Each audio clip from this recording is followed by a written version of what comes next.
Let's get into this BS. I was floored when I was just like, what the beep? Yeah, I said it out loud. Nisha came in and was like, what was that? You know, because it's rare that something in the news makes me speak out loud like that. Like, did I just hear what I just heard? All right, so this is the clip in question. All right, this is from Joe Biden's town hall meeting with CNN. What a surprise. Of course, it's CNN. And forgive me for the choppy video. I don't know, something's up with my display. I think this is just an old, outdated display. I think that's it. I haven't been able to figure out why it's choppy. It doesn't play it smooth, but I want you all to listen to this. Chinese leaders, if you know anything about Chinese history, it has always been the time when China has been victimized by the outer... I need to hear it too. I can't hear it, so give me a second. All right. I'm just going to start it over. You don't mind. You know, Chinese leaders, if you know anything about Chinese history, it has always been the time when China has been victimized by the outer world is when they haven't been unified at home. So okay, so in a time in history of China, so Biden's a Chinese expert on Chinese history right off the bat, right? When they've been victimized by the outside world, listen to that again. It has always been the time when China has been victimized by the outer world. Who's victimizing China right now? The outside world. What is he talking about? Okay, what is he referring to? Because we're here we are now. What's going on right now? China is exerting their dominance on the globe right now. Continue. Is when they haven't been unified at home. So the central, to vastly overstated, the central principle of Xi Jinping is that there must be a united, tightly controlled China. A united, tightly controlled China. Xi Jinping, not China. Xi Jinping's views. Xi Jinping needs to have a tightly controlled China. Look at the way he's got his fist just. Man, you could say he almost respects the man. He's like, man, that's if only American presidents could have that much dominance. Continue. And he uses his rationale for the things he does based on that. I point out to him, no American president can be sustained as a president if he doesn't reflect the values of the United States. He says to Xi Jinping, I can't do that and be president here. Right? That he's referring to a conversation with Xi Jinping. Right?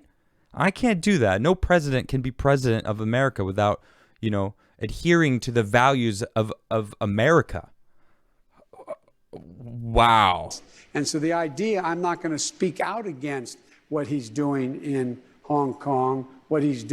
Did you just say you're recognizing that he's doing something to Hong Kong? Doing with the Uyghurs in western mountains of China. You're admitting that you actually admit you know about what Xi Jinping is doing to the Uyghur population in Western China? Wow. And Taiwan. So he's admitting that he knows about these atrocities that Xi Jinping is doing, but he's unifying under Xi Jinping's tightly controlled trying to end CCP. the one China policy by making it forceful. I said, and by the way, he said he gets it. He gets it? Xi Jinping gets it? Yeah, because you're telling him, well, I'm not going to call you out.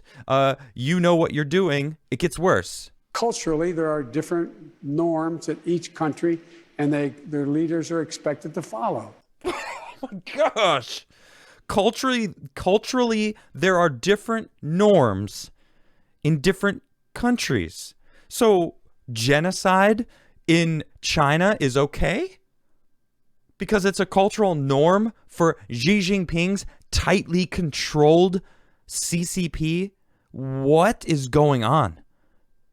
This was so casual. Like he was like, there's nothing wrong with what I'm saying. What? It's a different country. They've got different norms there. Wow. I had to rewatch this. I was like, did I really just hear this? Did I even, is this real? Is he really talking to the person running China and telling him, I'm not going to call you out on these atrocities that you've got going on? Well, because there's a different cultural norm over there that I don't know. This is a video of a Xinjiang camp where the Uyghur children are forcefully separated from their parents in order to chant, "My mother is China. We love our mother. We love China." No joke. This is freaky.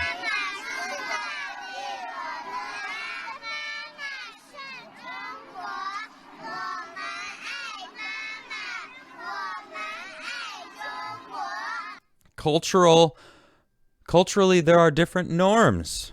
There's different norms, that we force, people to work factories and, for cheap labor so the CCP can make a lot of money. That's the way we tightly control our populace. One China.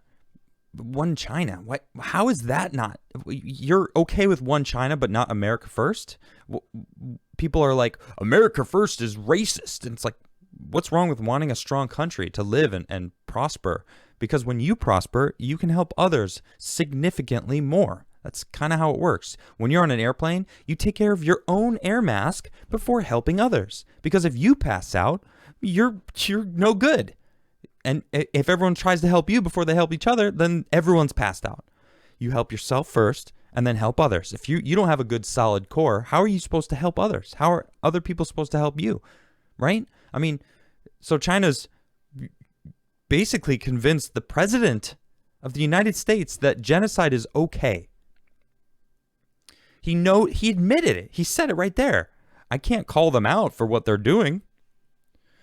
My goodness. Is he paid? Is he, he was talking to Xi Jinping. Well, I'm not going to call him out. It's culture. The cultural is a culture. It's different there. It's a different place. My goodness. Babylon Bee. I love bringing up Babylon Bee. This is satire. Remember, okay? Fair warning. This is not real. This is satire. Biden defends Hitler's concentration camps. Nazi Germany just had different norms. I mean, but he said it about the Uyghur population, which is, it's concentration camps in Western China. Well, it's different norms. What's the difference? I'm at a loss of words. You're the president of the United States of America. You're supposed to call out atrocities. What? How is that not? At least you're acknowledging. I was going to say at least acknowledge it, but he did. He acknowledged it. He said, I can't call him out on what's going on in Western China to the Uyghur population. He said their name. He acknowledged that he knows what's going on. But this is the same man who said Antifa is an idea, right? My goodness. I can't believe that I actually saw that today. It's shocking. Now at the end of the town hall meeting, this same one where he was saying this stuff, he said something about we got to be aware of China though, because they actually can eat our lunch. It's like, wait, why does that sound familiar? What did he say in the past that oh yeah, he said China's not a threat. They're not a problem. Biden now admits China can eat our lunch. What is happening? While on the campaign trail, May 2019, presidential candidate Joe Biden dismissed the idea that China was a legitimate economic competitor. What? China's going to eat our lunch? Biden asked during a stop in Iowa. Come on, man. Classic Biden. They're not bad folks, but guess what? They're not competition for us. He argued that China had too many internal issues to deal with to be considered a threat. What were those internal issues? Was it Taiwan? Huh? What was it? was it the Western population that wasn't following the social norms of what he said? What was it, the democratic hot zones that China themselves set up, the capitalistic areas that they needed to start the ball rolling to start making money, and then they took the businesses away? Huh? Do you know what Tiananmen Square was about? That's essentially what it was. People got a taste of the freedom because China said, all right, we need to have some sort of capitalistic world so that people will start, making money, and then we'll take it. Well, that was the students standing up saying, no, we like freedom. We want to maintain our freedom. And then they fought for it. And we saw what happened there. The Tiananmen Square massacre, sound familiar? Yeah, scary stuff. Well, now they actually have genocide going on, and we have the president of the United States saying, well, it's a different cultural norm out there. I can't call him out on it. It's like, yeah, because he owns you. That's certainly the view of what I'm getting. Nothing else makes sense. Why would he not call them out? Dude, call them out. Well, now, President Biden had a lengthy call with President Xi Jinping on Wednesday night, and it seemed like things have indeed changed. He now admits that China is making progress in terms of transportation. As such, he gathered together a group of lawmakers to discuss how the U.S. can really start to move on infrastructure. Instead, he recycled the phrase he used in 2019. Last night, I was on the phone for 2 straight hours with Xi Jinping. The president said, it was a good conversation. I know him well. We spent a lot of time together over the years as I was vice president. But if we don't get moving, they're going to eat our lunch. They have a major new initiatives on rail. They already have rail that goes 325 miles per hour with ease. They're working very hard to do what I think we're going to have to do. Okay, let me break that down. I want to just focus on that last sentence. They are working very hard to do what I think we're going to have to do. Okay. Keep in mind, this is Joseph Biden, someone who says the quiet part loud over and over and over again throughout his career. This dude, he says things that you just don't say out loud. You're supposed to not say that you built the biggest voter fraud organization ever. Like, he said that. I mean, I'm just quoting Biden here. He said he did it. All right? All these things. Salute the Marines. Remember that one? He was walking past Marines and he said, salute the Marines. It's like, why did you say that? You actually salute the Marines. That you're the president. You're the chief of the military arm of this country. What? You're supposed to salute them, not listen to someone in your ear. But what were you talking about, China, earlier? Yeah, he said that. I want to replay that one part. Listen to this again. By the outer world is when they haven't been unified at home. So unified at home. The central, vastly overstated, the central principle of Xi Jinping is that there must be a united, tightly controlled China. Okay. There must be a united, tightly controlled China. Now I'm going to go back to that other sentence. They are working very hard to do what I think we're going to have to do. Now, obviously, it's talking about the train here, right? But how do they build the train? Xi Jinping built a tightly controlled China. No multiple states with their own rules and laws, because we are the United States of America. Okay, each state is its own, we have their own little area, This is as far as I'm looking at, it's him basically saying, I want to be Xi Jinping. The people who control me want to be Xi Jinping. They want communism.